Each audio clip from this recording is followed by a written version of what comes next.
María Magdalena llega donde estaban los discípulos con una gran noticia, con la noticia que el Señor le envió a decirle y anunciar a sus discípulos. ¿Cuál fue la noticia? He visto al Señor. Eso es todo. Y nos preguntamos cuántos de nosotros pudiéramos decir, ¿verdad? Porque la Biblia nos manda, una de la gran comisión, parte de la gran comisión es que seamos testigos. Y me seréis testigos en Jerusalén, en Judea, en Samaria y hasta lo último de la tierra. Y un testigo es alguien que estuvo en el lugar de los hechos. Un testigo es alguien que vio, que oyó. Y usted podrá decirme, pastor, pero yo no he visto al Señor. Sí, no lo has visto físicamente, pero el Señor se manifiesta. Y Él se sigue manifestando hoy. Cada uno de nosotros que ha tenido un encuentro con Jesús puede decir, he visto a Jesús en mi vida. He visto a Jesús transformar mi vida. He visto a Jesús intervenir en esta situación. He visto el poder de Cristo manifestándose en mi vida.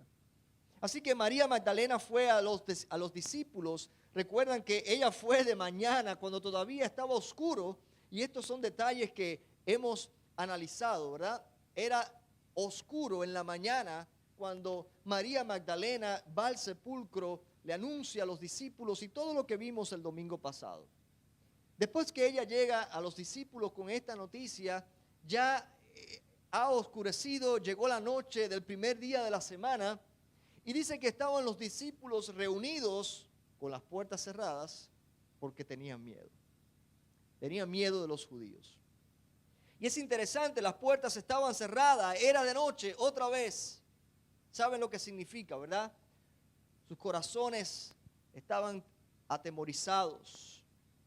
Sus corazones también estaban cerrados, así como estaban esas puertas.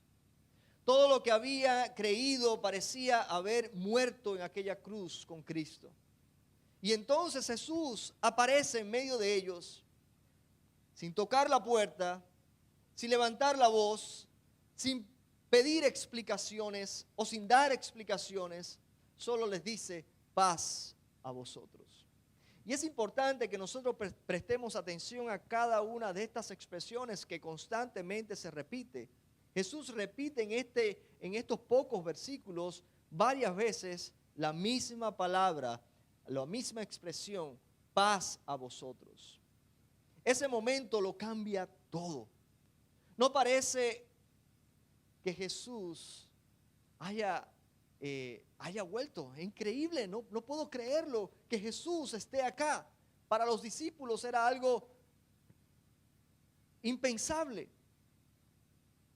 Pero ahora Jesús se está manifestando a ellos y es una realidad que no pueden negar. Y es una realidad porque Jesús no solamente se presenta ante ellos, lo primero que hace es mostrar sus manos, mostrar su costado, las señales de que era Jesús. Esto me hace pensar que Jesús en su estado de glorificación no lucía como lucía cuando estaba en carne y hueso. Parece que no era tan sencillo identificar que era Jesús. Jesús tuvo que mostrar sus manos, tuvo que mostrar su costado. Este mensaje no solo es una muestra del poder de Jesús tras vencer sobre la muerte. Esta porción bíblica es importante porque en pocos versículos podemos ver el poder de la resurrección. El poder de la resurrección en aquellos que han puesto su fe y su confianza en la persona de Cristo. Es sobre lo que sigue haciendo hoy. Jesús sigue obrando. Jesús sigue manifestándose. Él sigue obrando en la vida de todos aquellos que en Él han puesto su confianza. En los versículos del 19 al 20, leo de la siguiente manera. Dice que cuando llegó la noche de aquel día, el mismo día, el primer día de la semana, estando las puertas cerradas, y todos estos son detalles que debemos observar y no pasarlos así por alto. Era de noche, era el primer día de la semana. El primer día de la semana está supuesto a ser el día de gozo, de alegría, ¿verdad? bueno, ellos no estaban tan gozosos, estaban encerrados, tenían temor, quizás estaban confundidos, el cuerpo se lo habían llevado. ¿Qué va a pasar? Nos van a matar, así como mataron a Jesús. ¿Cuántas cosas estarían pasando por las mentes de ellos? Lo cierto es que ellos tenían miedo, estaban encerrados, y estando las puertas cerradas en el lugar donde los discípulos estaban reunidos por miedo de los judíos, vino Jesús y puesto en medio les dijo: paz a vosotros. Y cuando les hubo dicho esto, les mostró las manos y el costado, y los discípulos se regocijaron viendo al Señor. Enseguida vino un regocijo en la vida de ellos. Los discípulos estaban encerrados por miedo, probablemente traumatizados todavía por la crucifixión del Señor, culpables quizás por haber huido en el momento cuando quizás el Señor más los necesitaba. Estaban quizás confundidos con la noticia de que su cuerpo había desaparecido. Jesús entra en medio de ellos, en medio de su fracaso, en medio de su temor. Entra allí donde está y no le hace un reproche, les dice: paz a vosotros. En el mundo judío, esta es una simple expresión de saludo. Paz a vosotros. Es como decir hola en nuestro lenguaje. Pero en esta ocasión Jesús le da una dimensión más allá a este shalom, alejem. Es como dicen los judíos: shalom, shalom, paz, paz a vosotros. Ahora tiene una dimensión más allá. En los labios de Cristo, del Cristo resucitado, esta frase ahora no es un simple hola, es una declaración teológica cargada de consuelo, restauración y propósito. Consuelo, restauración y propósito.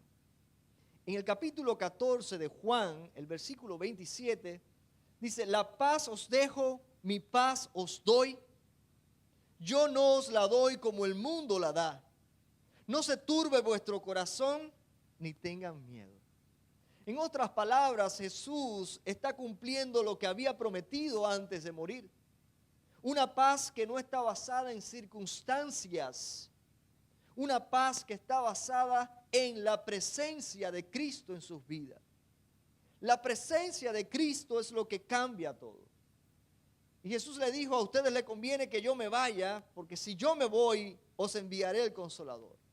Y lo mejor que tenemos nosotros, en realidad mejor que los mismos discípulos que vieron a Jesús físicamente, es que no vemos a Jesús de vez en cuando. Es que nosotros tenemos a Jesús en nosotros. El Espíritu Santo que mora en nosotros nos revela la persona de Cristo constantemente. Esta paz implica reconciliación con Dios como resultado de la obra consumada en la cruz del Calvario por el mismo Cristo. En Romanos capítulo 5 versículo 1 nos dice: justificados pues por la fe, tenemos paz para con Dios por medio de nuestras obras. ¿Sí? Por medio de nuestro esfuerzo, por lo bueno que somos, por nuestros méritos. No, por medio de la obra de Cristo consumada en la cruz, por medio de nuestro Señor Jesucristo. Así que paz a vosotros es igual a ya no hay más culpa para ustedes. Ya no se sientan más culpables. Ahora ustedes están reconciliados con el Padre gracias a mi sacrificio. Él nos viene a ajustar cuenta con sus discípulos en esta ocasión. Él simplemente viene a restaurar a sus discípulos, a activar su fe y activar la misión que ya Jesús les había dado. Su presencia viva transforma el miedo en gozo. Ahora los discípulos están gozosos. Cuando Jesús llegó, estaban temerosos, con las puertas cerradas. Al Jesús presentarse, revelarse, mostrarse a ellos, ahora los discípulos están gozosos. No con palabras vacías Jesús se presenta, sino con una manifestación gloriosa de su presencia. El gozo no vino de una palabra emocionante, vino de la presencia misma de Jesús, de la revelación misma de Jesús. Hermanos, el miedo puede encerrarte muchas veces. El miedo muchas veces nos paraliza. Cuando tenemos miedo porque estamos enfrentándonos a una situación, una circunstancia determinada en nuestras vidas, muchas veces los hermanos dejan de venir a la iglesia. ¿Por qué? Porque tienen miedo. Escuchamos de hermanos que han pasado tiempo sin venir, no lo vemos. Y cuando yo les llamo, no, pastor, es que he estado pasando por una crisis en mi vida. Me enfermé y se enfermó mi familiar. Yo, wow, sí, es en ese momento cuando más debe buscar de Dios y de la familia de Dios. Es en ese momento cuando más debe buscar ese calor de la familia de la fe. Es cuando más debe buscar esa oración. Pero nos encerramos, nos paralizamos. Y una revelación de Cristo en nuestras vidas.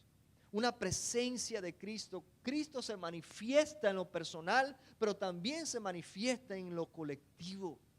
Él está aquí en medio nuestro. No le podemos ver, pero Él está aquí obrando en medio de su pueblo. Él entra en el miedo de cada uno de nosotros y rompe ese miedo e imparte su paz para cada uno de nosotros. Una paz que no depende de circunstancias, sino de su presencia. Y si podemos tener la presencia de Cristo todo el tiempo, podemos disfrutar de esa paz todo el tiempo. La manifestación de Cristo es lo que realmente transforma ese miedo en gozo. Cuando estés pasando por el valle de sombra de muerte, recuerda, todo lo que necesitas es a Cristo. El gozo real no es ausencia de miedo. Acuérdense de esto. El gozo real no es ausencia de miedo, sino la presencia del Rey que vive. Jesús se manifiesta cuando ya ha vencido la muerte. En los siguientes versículos, del 21 al 23, leo: entonces Jesús les dijo otra vez, segunda vez: paz a vosotros. Como me envió el Padre, así también yo os envío. Y habiendo dicho esto, sopló y les dijo: recibid el Espíritu Santo. A quienes remitiereis los pecados, les son remitidos. Y a quienes se los retuviereis, les son retenidos. Primero le da la paz para sus almas. Le da esa restauración con su presencia, y ahora les da la paz para comisionarlos, para decirles: esta es su misión. Tengan paz, reconcílense con Dios. Ahora no tienen que sentir culpa. Dios les ha perdonado, nos ha reconciliado consigo mismo a través de mi sacrificio en la cruz. Pero ahora paz a vosotros, porque viene otra parte de lo que es la vida cristiana.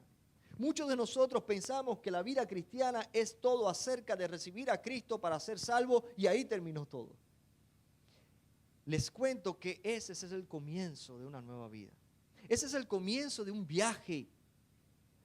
Ese es el comienzo de algo que Dios está haciendo en tu vida para bendecirte y para convertirte en bendición para otros. La vida cristiana es muy miserable cuando solamente te conformas con llegar al punto de la salvación. Hay cristianos que son salvos y son miserables. Hay cristianos que son salvos pero que no están recibiendo el máximo de su relación con Dios en esta vida. ¿Saben por qué? Porque no están yendo a más allá, no están dejando que el Señor les use en esa misión que les ha dado. Ahora Jesús le dice: ok, la paz no es para que ustedes ahora estén tranquilos aquí, quiten el cerrojo de la puerta y disfruten solos. No, la paz es para que ustedes ahora sean pacificadores en el mundo donde ustedes viven. No es solamente recibir amor, es para que des amor. No es solamente recibir bendición, es para que esa bendición también la dé a otros. No es solamente para sentir la paz y experimentar la paz, es para convertirnos en pacificadores donde quiera que estamos. No somos salvos solamente para ser salvos, somos salvos para alcanzar a otros para Cristo también. Ese es nuestro llamado. Si fuera solamente para ser salvo, hermano, desde el momento que el Señor nos salva, nos lleva para el cielo. Porque si ustedes se ponen a pensar, la vida en esta tierra es dolor, sufrimiento, angustia. ¿Cuántos valles de sombras de muerte tenemos que pasar nosotros? Si no fuera porque el Señor tiene una misión con nosotros, un propósito con nosotros en esta tierra, nosotros partiríamos para el cielo en el mismo momento que somos salvos. La razón por la cual estás aquí no es para que edifiques grandes casas, palacios, para que acumules riquezas en esta tierra donde el orín ¿cómo que dice? La polilla y el orín corrompen y destruyen y ladrones minan y hurtan. Todo lo que nosotros construimos aquí se va a quedar. La única razón por la cual tú y yo estamos en esta tierra es porque el Señor nos ha dado dones, talentos y una misión para realizar. Jesús los envía, dice, como el Padre lo envió a Él. Jesús los envía en humildad, con poder y poder para reconciliar a aquellos con el Señor. Aquí Jesús establece el patrón de la misión cristiana. Y el patrón es el mismo, el modelo es el mismo. No es a tu manera. Dice, como el Padre me envió a mí, de esa misma manera yo os envío a ustedes. ¿Qué hizo Jesús? Eso es lo que yo estoy llamado a hacer. ¿Cómo se relacionó Jesús? Así me voy a relacionar yo. Estamos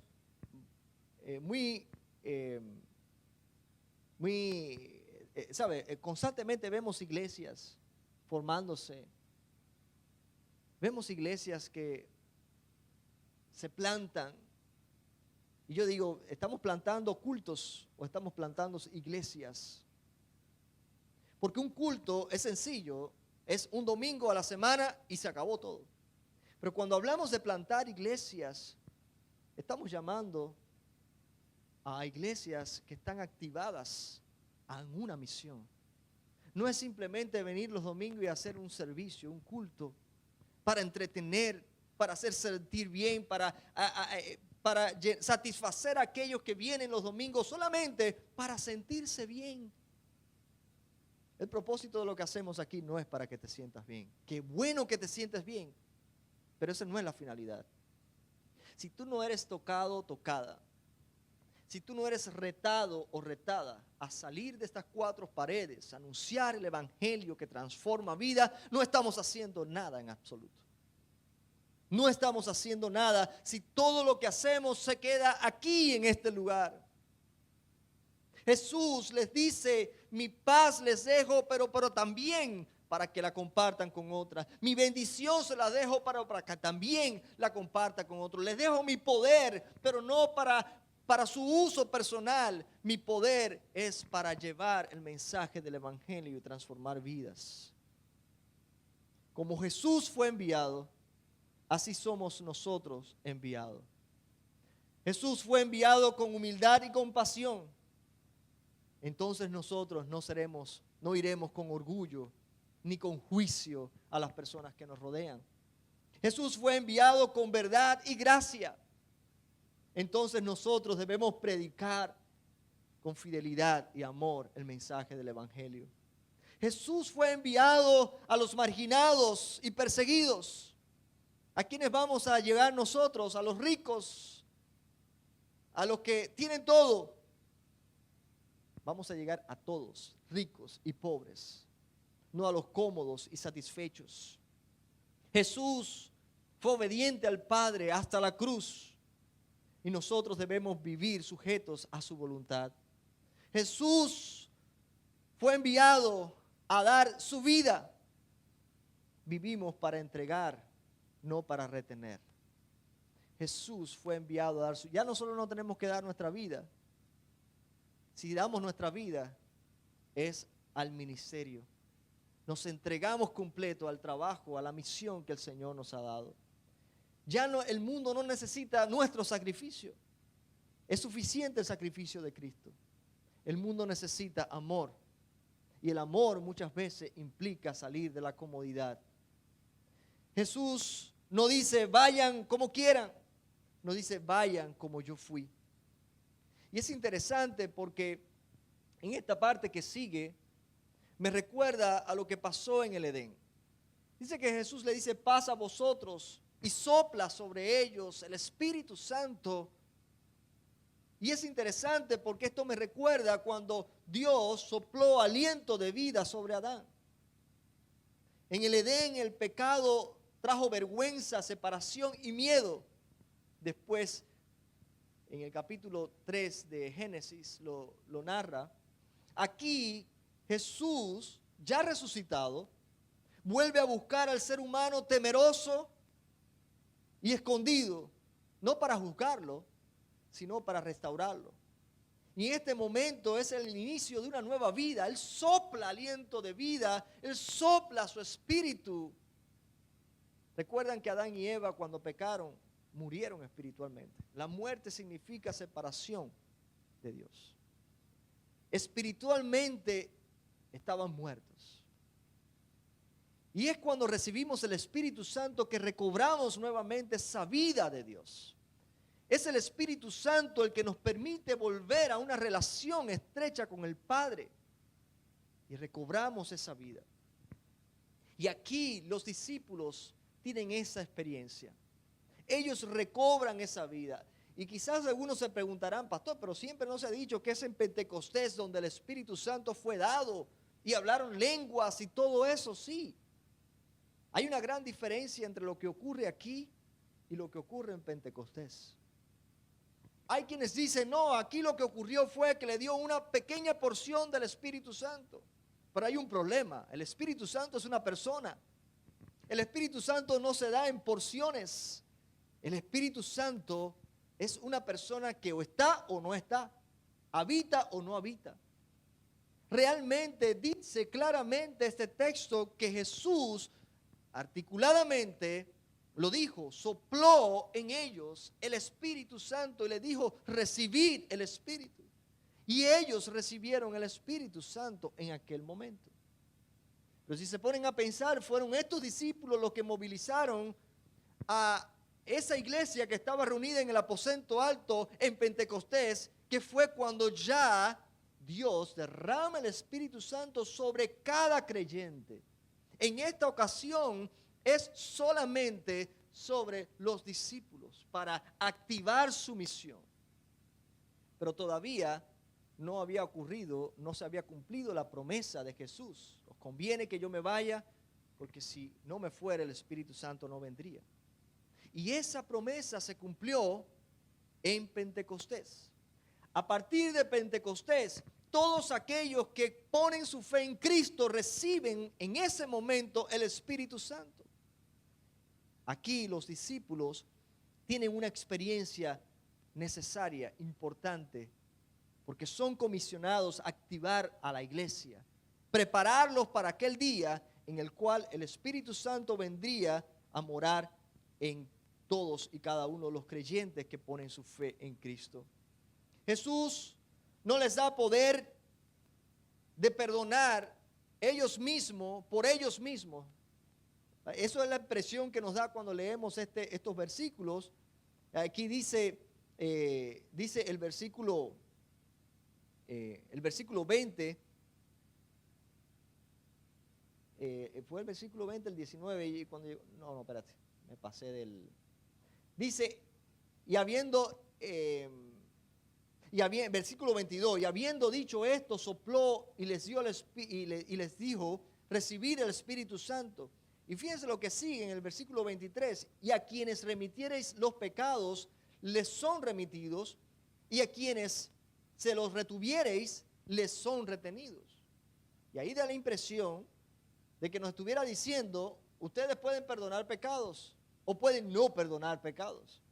Pero eso no es lo que está realmente expresando el texto. Nosotros no somos quienes para perdonar o no pecados, porque somos pecadores. Pero el evangelio de Jesucristo, cuando es predicado y cuando es creído, automáticamente hay una promesa. Hay una promesa de que el que cree en Cristo como su Salvador y confiesa sus pecados, se arrepiente, sus pecados le son perdonados. Si confesamos nuestros pecados, dice la palabra que Él es fiel y justo para perdonar nuestros pecados. Y dice la palabra también que Dios es fiel. Aun cuando nosotros somos infieles, Él permanece fiel, nunca falta a sus promesas. Pero es importante entender que para poder anunciar el evangelio, el mensaje del evangelio, no podemos hacerlo con nuestra sabiduría humana. Necesitamos el poder del Espíritu Santo. Necesitamos esa convicción que solamente el Espíritu Santo en nosotros puede formar en nuestras vidas. Es por eso que Jesús viene primero a sus discípulos. Viene primero a ellos para impartirle ese poder que sin Él no pueden cumplir la misión. La resurrección no es solo para celebrar, sino para ser enviados con poder. Jesús resucitó y todavía sigue manifestándose a la vida de ellos. Porque hay una parte que Él hizo, pero hay una parte que nos toca a nosotros. Nuestra parte ya no es ir a la cruz, no necesitamos. Un solo sacrificio era suficiente y ese sacrificio fue completado. Pero hay una parte que nos toca a nosotros en la redención de la humanidad y es anunciar el evangelio. Ese es el trabajo que no se le ha entregado a los ángeles. Es el trabajo que no se le ha entregado a nadie más, solamente a aquellos que han sido redimidos con la sangre de Cristo. Es un trabajo que nos corresponde a nosotros mismos.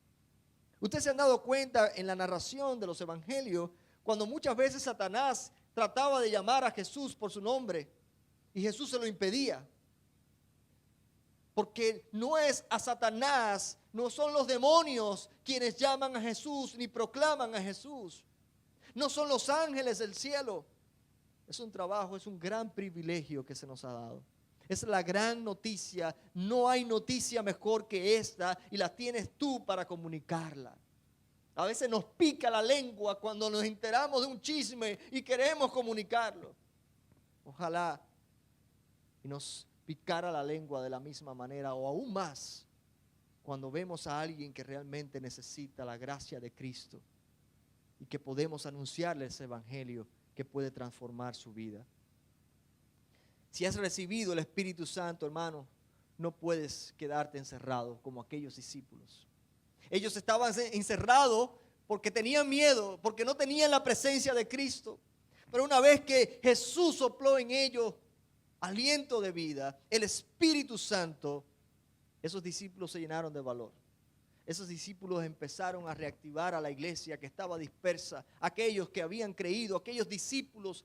Y cuando vemos en el Pentecostés, ya no eran 12, ahora eran, ¿cuántos eran? 150. Que estaban reunidos en el aposento alto. Y ahí fue cuando vino el Espíritu Santo sobre todos. Tu misión es participar con Cristo en la reconciliación del mundo. Somos llamados a reconciliar el mundo con Cristo, con Dios a través de Jesucristo. Jesús no solo te perdona, Él también te equipa. No solo te da paz, Él también te da propósito de vida. Y si nosotros no vivimos en ese propósito, hermanos, nuestras vidas serán miserables. Porque puedes lograr muchas cosas, tener mucho éxito en tu vida, que si no vives en el propósito de Dios, todo es vanidad en este mundo. En los siguientes versículos narra algo interesante porque nos dimos cuenta que Tomás no estaba con los demás discípulos aquella ocasión cuando Jesús vino la primera vez. Y por eso el versículo 24 dice, pero Tomás, uno de los 12, llamado Dídimo, no estaba con ellos cuando Jesús vino. Le dijeron pues los otros discípulos, al Señor hemos visto. ¿Les es familiar? Ese fue el mismo mensaje que María Magdalena le dio a los discípulos cuando se encontró con Jesús frente al sepulcro. He visto al Señor. ¿Creyeron ellos del todo? Estaban encerrados con las puertas cerradas, ¿verdad? Ellos estaban como que, María Magdalena, la pobre, el dolor y el llanto la está haciendo ver alucinaciones. El mismo mensaje de María Magdalena a ellos es el mismo mensaje de los discípulos que habían visto a Jesús la primera vez, a Tomás, que no estaba con ellos la primera vez. Hemos visto a Jesús. Ellos fueron los que le anunciaron a Tomás: al Señor hemos visto. ¿Y cuál fue la respuesta de él? ¿Verdad? Si no viere en sus manos la señal de los clavos, y metiere mi dedo en el lugar de los clavos, y metiere mi mano en su costado, no creeré. Y rápidamente nosotros saltaríamos a juzgar a Tomás y decir: Tomás, te la comiste, men. ¿Cómo que no vas a creer? ¿Qué incrédulo es Tomás? ¡Qué incrédulo! Pero si lo piensan bien, es justo. Lo primero que hizo Jesús cuando vio a los demás discípulos, ¿qué fue? Mostrarles sus manos y mostrarles su costado. Eso fue lo primero que hizo Jesús. Claro, todos nosotros somos incrédulos, no solamente Tomás. Todos los discípulos eran incrédulos porque ellos tampoco creyeron el mensaje de María Magdalena la primera vez que María le dijo: he visto al Señor. Tuvo que venir Jesús y enseñarle sus manos y sus costados. ¿Sabe? Eso nos da un mensaje tremendo. Tú y yo no somos mejores que ellos. Tú y yo tenemos momentos de incredulidad en nuestras vidas. ¿Y sabes qué? Jesús nos comprende. Jesús conoce nuestros corazones. ¿Se acuerdan de aquel padre que veía a su hijo revolcarse porque estaba endemoniado y se metía en el fuego? Y los discípulos no pudieron sacar a aquellos demonios de aquel joven. Y de momento llegó Jesús al lugar y habló con ese padre y le preguntó: ¿tienes fe? Si puedes creer, al que cree todo le es posible. Y ese mensaje siempre me queda en mi mente. Aquel hombre no pudo decir como nosotros diríamos: oh, yo sí creo, estoy en victoria, sí se puede. No, aquel hombre dijo: ayuda a mi fe. ¿Por qué ayuda a mi fe? Porque realmente no creía. Porque realmente no tenía la fe para creer que Jesús podía sanar a su hijo. Y Jesús nos entiende cuando somos sinceros. ¿Sabe? Pablo estaba sinceramente equivocado cuando estaba persiguiendo a la iglesia. Él estaba pensando que lo que estaba haciendo realmente honraba a Dios, hasta que Cristo lo encontró en el camino. Cristo pudo haberlo tumbado del caballo y matarlo aquel día. Pero Cristo lo alcanzó, transformó su vida con su presencia. 8 días después del primer encuentro de los discípulos con Jesús, 8 días después estaban otra vez sus discípulos dentro. Y con ellos Tomás. Llegó Jesús estando las puertas cerradas. Jesús se manifestó ya y todavía las puertas estaban cerradas. Todavía estaban ahí. Todavía estaban encerrados. Y parece que ocurre como un déjà vu. El mismo acontecimiento. Jesús se pone en medio de ellos con las puertas cerradas, estando las puertas cerradas, entra y les dice: paz a vosotros. Esta es la tercera vez. Paz a vosotros. Luego dijo a Tomás, fue directico a Tomás. Fue directo a Tomás y habló a su necesidad. Jesús conoce tu necesidad. Él conoce tu vida. Tú podrás ocultarlo de mí, podrás ocultarlo de tus demás hermanos, pero Jesús conoce tu necesidad. Antes de que tú eleves la oración, ya Jesús sabe qué es lo que necesitas. Y Él está trabajando. Así que Él va directo a Tomás y le dice: Tomás, pon tu dedo, pon aquí tu dedo. Mira mis manos y acerca tu mano y métela en mis costados y no seas incrédulo, sino creyente. Fíjense que no dice sé crédulo Una cosa es ser crédulo y otra cosa es ser creyente. El crédulo es que lo cree todo. Todo lo que dice la noticia lo cree. Todo lo que le dicen sus amigos lo creen. Creyente es aquel que pone su fe en Cristo, que cree la verdad. Pero Jesús le dice, no seas incrédulo, sino creyente. Sé creyente.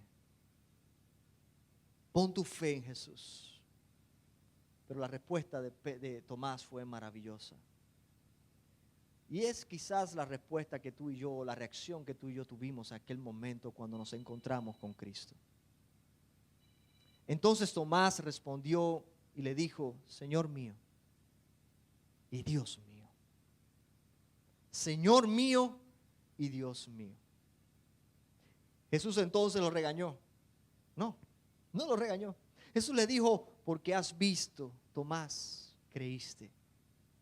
Bienaventurados los que no vieron y creyeron. Hermanos, Tomás no estaba con ellos en la primera ocasión. Pero Jesús siguió lo mismo que hizo con nosotros, lo hizo con Tomás. Jesús se mostró a Tomás, se reveló a Tomás, porque si Él no se revela, no hay manera de que nosotros podamos encontrarnos con Jesús. Nosotros creímos en Jesús porque Él se reveló, no porque nosotros pudimos verle, no porque nosotros pudimos encontrarle. ¿Sabe qué? El pecado nubla nuestra vista espiritual. El pecado no nos deja ver a Dios. El pecado no nos deja tomar las decisiones correctas. Si no hay una intervención directa de Cristo en nuestras vidas, si no Él nos encuentra a Él, no hay manera que nosotros podamos encontrarle a Él. Tomás no quiere una fe prestada, él quiere una convicción suya. No porque Lesbia tuvo esa experiencia, yo voy a creer ya lo que le... No, yo quiero mi experiencia con Cristo. Yo quiero creer en Cristo porque yo pude ver a Cristo, porque pude encontrarme con Cristo. Y tenemos que entender eso, hermanos, cuando predicamos el Evangelio, nosotros damos el mensaje.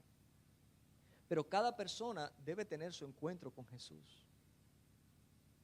Porque la vida cristiana es un cambio tan drástico en nuestras vidas que solamente puede ser respaldada con una convicción sincera que fluye de un encuentro personal con Cristo.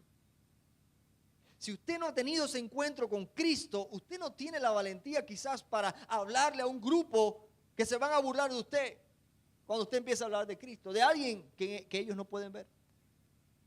Usted no va a vivir con esa convicción a la hora de tomar decisiones en las que puede perder cosas. Pero cuando usted tiene ese encuentro con Cristo, todo es diferente. Así que Tomás no simplemente le cree lo que dicen los otros discípulos, él quiere su encuentro con Jesús y Jesús le da lo que él pidió. Así que esta vez fue directo a Tomás. Y como dijimos ahorita, Jesús fue directo a la necesidad. Jesús no humilla a Tomás, no lo reprocha, no le exige una fe ciega.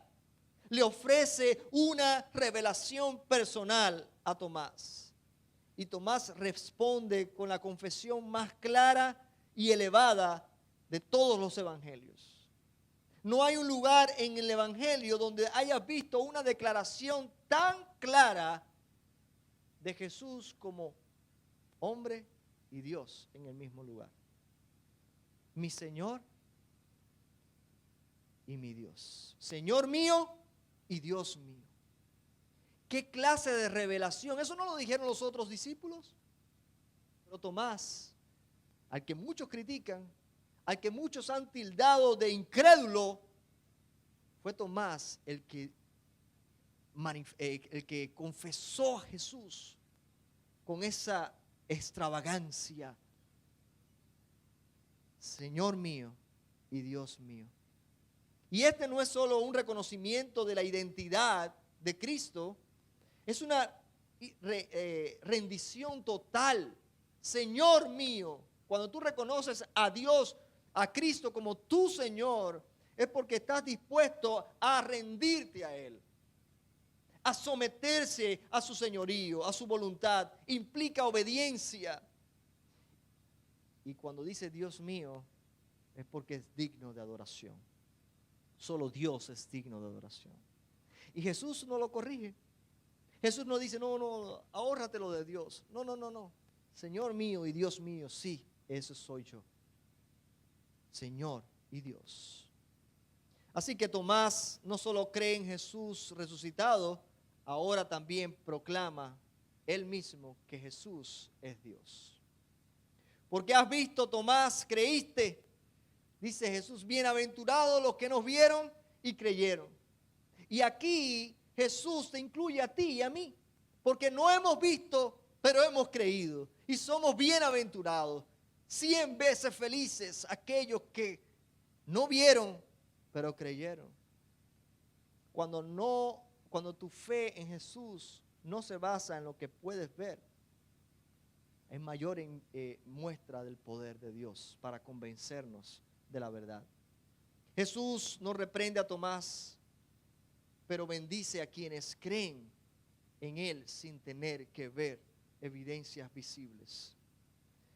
Esta es una puerta abierta a la fe en la que después de la ascensión, después de la muerte de Jesús, después de Jesús manifestarse a sus discípulos, ellos pueden creer en el Cristo resucitado. Y ya después de esto no le verán con sus ojos físicos, pero podrán verle a través de la fe en Cristo. Y eso es lo que Jesús está tratando de hacer, una transición en ese momento. Ya ahora su fe no debe depender de verme físicamente, ya no me verán más.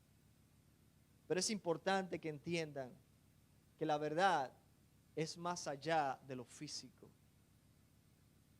Jesús conoce tus dudas y las mías, y Él no te rechaza por ellas. Cuando no puedas creer, cuando tu fe te falle, sé honesto, honesta con el Señor. Señor, aumenta mi fe. Señor, ayuda mi fe. Señor, estoy siendo incrédulo. Me arrepiento por mi incredulidad, porque sabes que tu incredulidad, mi incredulidad, es una ofensa a Dios. Es la misma ofensa que un hijo nuestro nos puede hacer a nosotros los padres cuando dicen, no creo en ti, papá. Después que le hemos dado, lo hemos criado, los protegemos, le proveemos, y que un hijo te diga, no creo en ti. Así mismo se siente Dios cuando nosotros no podemos creer. Pero ¿qué hace un padre? ¿Desecha a su hijo? No. Ven, yo te ayudo a obrar esa fe. La fe verdadera no siempre nace de un argumento, de un convencer a alguien, sino de un encuentro con Cristo. Grábense eso. El objetivo de Jesús no es solo corregir a Tomás, sino mostrar que la fe no depende de ver. La fe depende de un encuentro con Cristo, de ese encuentro transformador. Jesús no dio una explicación a Tomás, le dio una manifestación. Y eso es lo que debemos pedir por cada una de esas personas a las que le estamos enseñando, predicando el Evangelio. No es tratar de convencerlos con argumentos. Usted da el Evangelio, usted da su testimonio, pero deje que el Espíritu Santo haga su parte y muestre a Jesús a sus vidas. Este capítulo termina con lo que es el propósito de este Evangelio completo. Juan les dice a los lectores de este Evangelio, y todavía falta un capítulo más, ¿por qué razones fueron escritas estas señales? Dice el versículo 30, hizo Jesús además muchas otras señales en presencia de sus discípulos, las cuales no están escritas en este libro. Pero estas se han escrito para que creáis que Jesús es el Cristo, el Hijo de Dios, y para que creyendo tengáis vida en su nombre. Juan aclara el propósito del Evangelio. No es para entretener, no es para llenarte de conocimiento, es más que eso, es para activar tu fe. En otras palabras, yo le voy a decir, sí se necesita ver para creer. Y Jesús lo sabía. No tengo que ver a Dios. Si mi fe depende de ver a Dios, entonces no es fe. Pero yo sí necesito ver para creer. Porque esto yo no lo vi, pero fueron escritos estos hechos tangibles para que yo pueda creer. Cuando yo veo a Dios obrando un milagro en sus vidas, una intervención de Dios en la mía, eso activa mi fe. Quizás no veas a Dios físicamente, pero Dios se manifiesta así como el aire que no ves, pero ves cuando se mueven las hojas de un árbol. Dios se mueve. Si nosotros decimos que creemos en un Dios vivo, sobrenatural, tenemos que estar dispuestos a creer que Él se mueve en lo sobrenatural. Tenemos que esperar grandes cosas de Dios. Tenemos que esperar cosas que nosotros no podemos hacer. Y cuando Dios se manifiesta, nuestra fe se activa. Y cuando nuestra fe se activa, nuestra misión también se activa.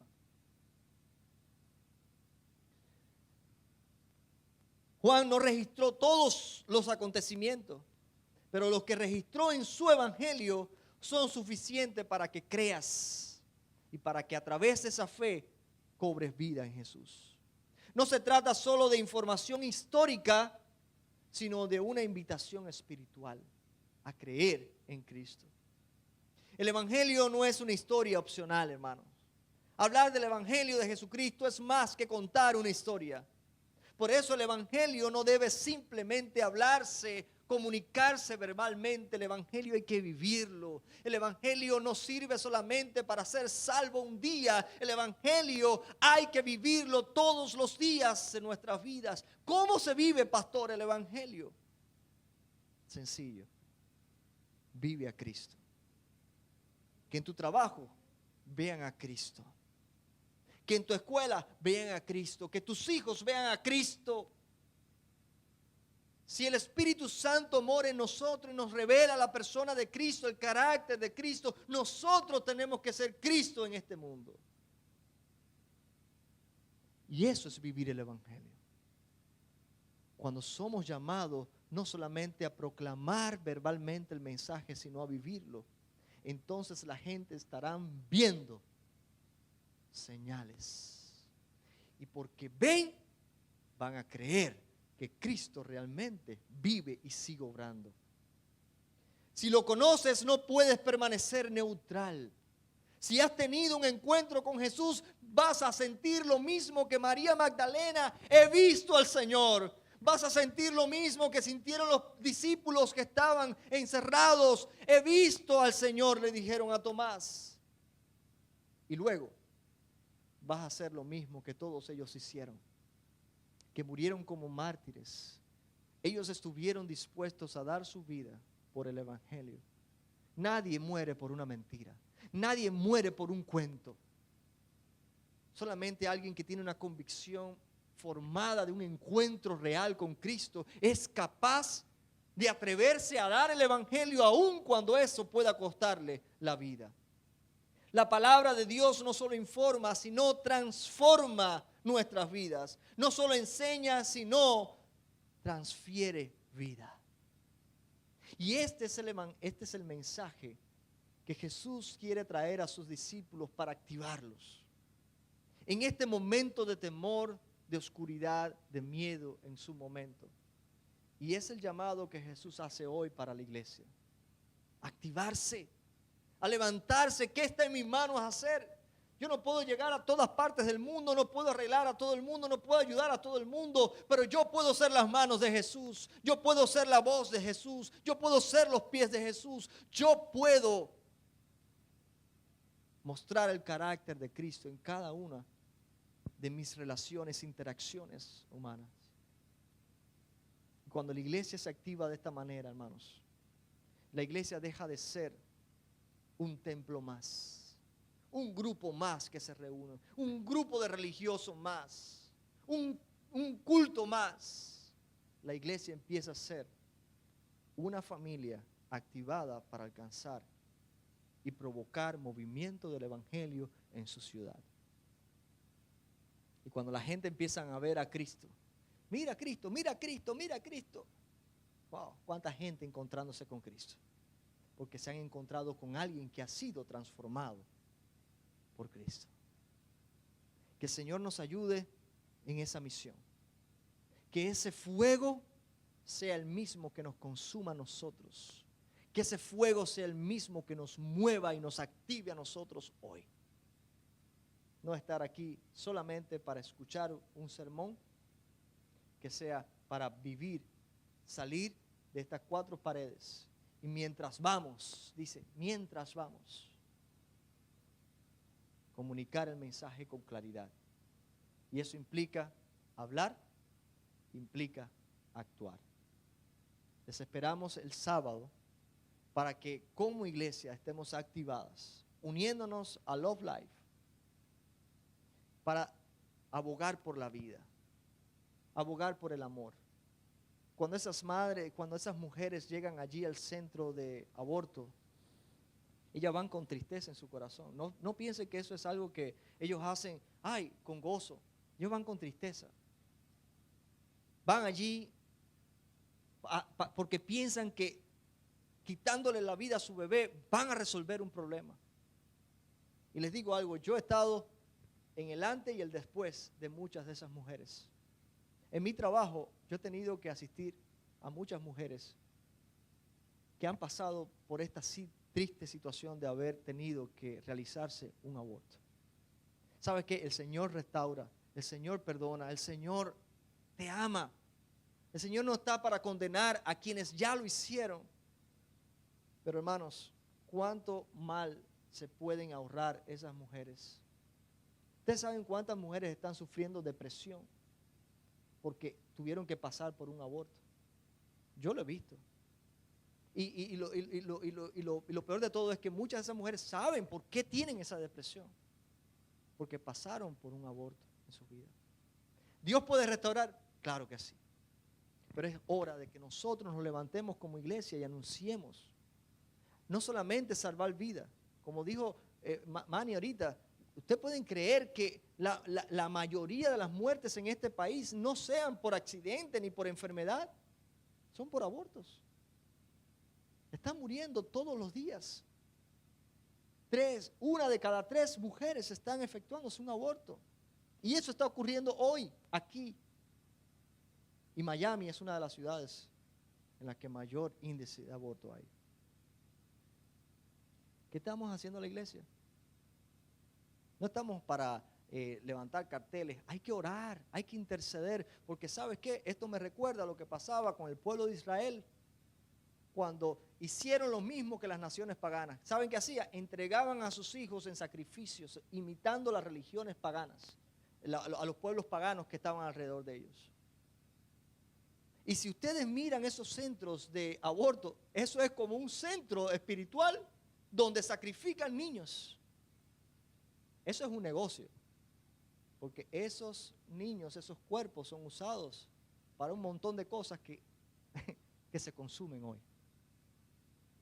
Que si yo se lo digo, ustedes no van a querer consumir muchas de esas cosas.